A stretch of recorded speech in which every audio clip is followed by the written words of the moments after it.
Halo adik-adik, pada video kali ini kita akan belajar jenis-jenis sudut yang terjadi apabila ada dua buah garis sejajar, misalnya yang warna hitam ya, garis ini sejajar dengan garis yang di bawahnya. Kemudian garis tersebut dipotong oleh salah satu garis.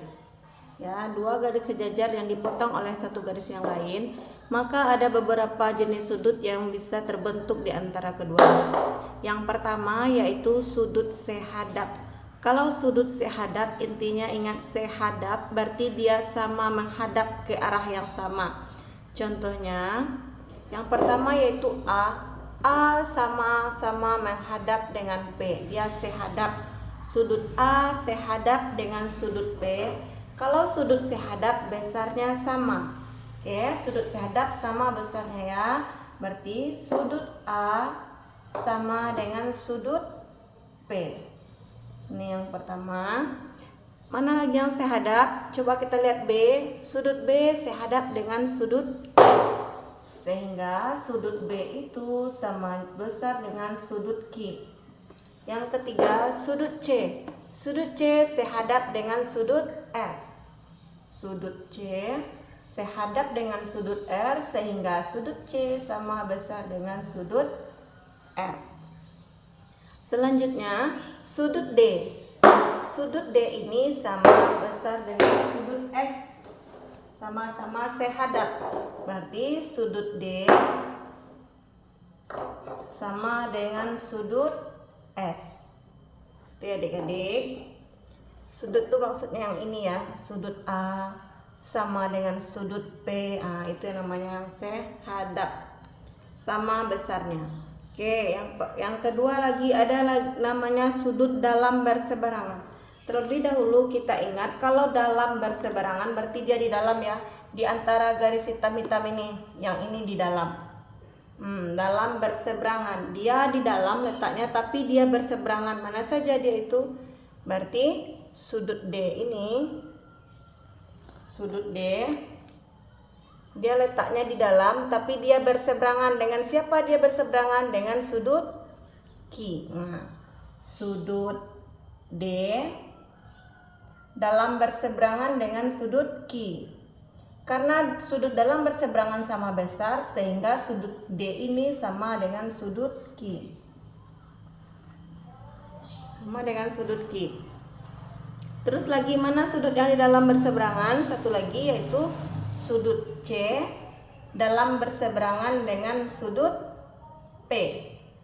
Sudut C dalam berseberangan dengan sudut P, sehingga sudut C sama besar dengan sudut P.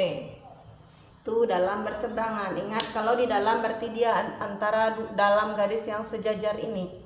Terus lagi ada namanya luar berseberangan. Kalau sudut di luar berseberangan berarti luar, kita perhatikan di luar ya. Di luar berarti yang di atas garis ini sama yang di bawah garis ini. Berarti itu di luar. Di luar tapi dia berseberangan. Mana saja itu? Sudut A di luar letaknya berseberangan dengan sudut R. A dengan R itu di luar berseberangan. Kalau dia sudut di luar berseberangan sama besarnya, berarti sudut A sama besar dengan sudut R. Mana lagi? Ini lagi ya. Sudut B sama besar dengan sudut S. Sudut B sama besar dengan sudut S karena dia luar berseberangan. Terus lagi sudut-sudut yang bertolak belakang. Mana sudut yang bertolak belakang? Kalau bertolak belakang berarti dia, contohnya sudut A ini dia bertolak belakang dengan C. A dengan C, B dengan D. Oke, kita tulis sudut A bertolak belakang boleh seperti ini kita tulis ya. Sudut A bertolak belakang dengan sudut C, sama besarnya ya. Sudut B bertolak belakang dengan sudut D. Terus sudut B bertolak belakang dengan sudut D. Mana lagi yang sudut bertolak belakang? Nih, sudut Q dengan sudut S. Sudut Q bertolak belakang dengan sudut S. Mana satu lagi? Nih ya, sudut P. Sudut P bertolak belakang dengan sudut R. Sudut-sudut yang bertolak belakang sama besarnya. Oke, selanjutnya ada namanya lagi sudut dalam sepihak. Ingat kita lagi ya, kalau yang namanya di dalam berarti yang di dalam garis yang sejajar ini. Dalam sepihak, mana ya yang dalam sepihak? Ini ya. Yang dalam sepihak itu misalnya yang D. Sudut D ini sepihak, dalam sepihak dia dengan sudut P. Berarti sudut D dalam sepihak dengan sudut P. Kalau sudut dia itu dalam sepihak, ini di dalam sepihak ya, artinya di sini sama dalam garis ini dia ini D dan ini P. Dalam sepihak. Kalau sudut dalam sepihak jumlahnya 180 derajat. Artinya sudut P ini ditambah dengan sudut P, sudut D ditambah dengan sudut P jumlahnya 180 derajat karena dia dalam sepihak. Sudut D ditambah sudut P sama dengan 180 derajat. Itu yang pertama. Mana lagi? Satu lagi yang di dalam. Yang dalam sepihak yaitu sudut C.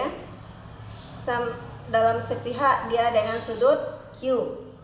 Sudut C dengan sudut Q. Kalau dia dalam sepihak jumlahnya 180 derajat. Itu adalah sudut-sudut yang di dalam sepihak. Terus yang terakhir yaitu sudut luar. Ingat lagi luar ya adik-adik. Kalau luar berarti yang di luar sini sama yang di luar sini. Mana dia yang luar sepihak itu? Ini sudut A dengan sudut S. Berarti sudut A dengan sudut S dia luar sepihak. Kalau luar sepihak jumlahnya juga 180 derajat. Terus lagi mana yang dalam sepihak, di luar sepihak satu lagi yaitu sudut B. B dengan sudut R. Sudut B dengan sudut R. Karena dia luar sepihak maka sudut B kita tambah dengan sudut S, jumlahnya adalah 180 derajat. Itulah sudut-sudut yang terjadi apabila ada dua garis sejajar dipotong oleh salah satu garis lainnya. Semoga bisa dipahami adik-adik. Salam matematika.